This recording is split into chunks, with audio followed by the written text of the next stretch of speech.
বাবু, লাইলা ফাতেমা সুমি। গল্প শোনো একটি খোকার, অল্প একটু করে কষ্ট দেখে অন্য লোকে জলে নয়ন ভরে। খোকা বাবু ভীষণ জেদি, শপথ ছিল হৃদে, বড় হয়ে পশ্চিমাদের করতে হবে সিধে।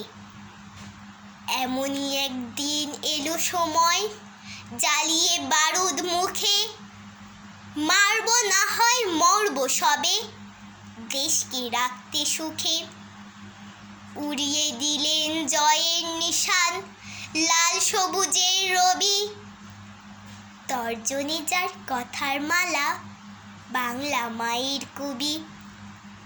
সেই খোকাটি জন্মেছিল টুঙ্গিপাড়া গ্রামে, আজও যিনি বেঁচে আছেন শেখ মুজিবুর নামে। ধন্যবাদ।